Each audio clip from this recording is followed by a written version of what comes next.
madaxweyne xasan sheekh maxamuud oo qaaday tallaabo culus oo ka dhan ah Puntland iyo Somaliland 27 bishan diyaarad aan fasax ka haysan dowladda Soomaaliya ama aysan ka warhaynin kama howlgali doonto garoomada diyaaradaha dalka sida Hargeysa, Boosaaso iyo Garowe. Waxaan kula wadaagayaa xogta nidaamkan cusub oo lagula soconayo dhaqdhaqaaqa shirkadaha diyaaradaha ee Soomaaliya ka howlgali doona,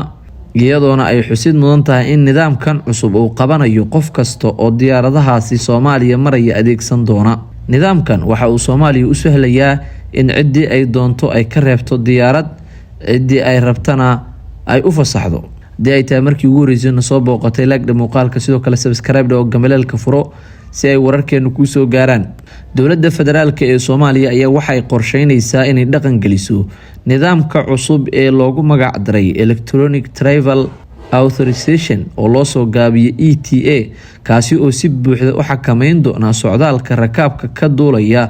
ama u socdaalaya Soomaaliya oo ay ku jiraan dhammaan garoomada caalamiga ah sida Muqdisho, Hargeysa, Garowe iyo Boosaaso. nidaamkan oo bilaabanaya si rasmi ah 27 bishan November 2025 ayaa si toos ah waxa ugu xirnaan doona nidaamka duulimaadyada shirkadaha diyaaradaha iyo nidaamka xog isdhaafsiga rakaabka,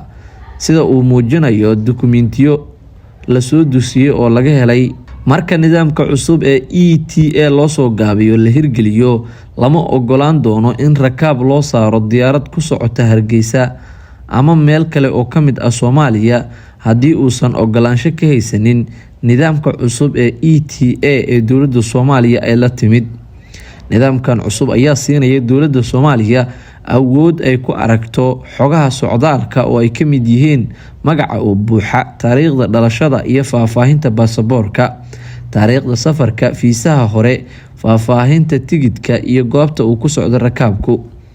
qobaradu waxa ay sheegayaan in nidaamkan uu ka adag yahay fiisaha elektarooniga ah ee e-visa loo yaqaano, isla markaana uu saameyn weyn ku yeelan doono shirkadaha duulimaadyada ee Fly Emirates iyo Ethiopian Airlines, kuwaas oo aan awood u yeelan doonin in ay bixiyaan boarding pass ilaa ay ogolaansho ka helaan nidaamka cusub ee Muqdisho ee loo soo gaabiyay ETA. tani ayaa waxay ka dhigan tahay in hay'adda socdaalka iyo jinsiyadaha ay qofkii ay doonto ka reebi karto diyaaradda, sidoo kalena ay hayso dhammaan xogaha dadka diyaaradda saaran. tallaabadan ayaa waxaa loo arkaa inay tahay mid amni iyo mid siyaasadeed oo Soomaaliya ay ku muujinayso inay gacanta ku hayso hawadeeda iyo nidaamka socdaalka dalka, taasi oo si toos ah u taaban karta cid kasta oo ka hor imaata.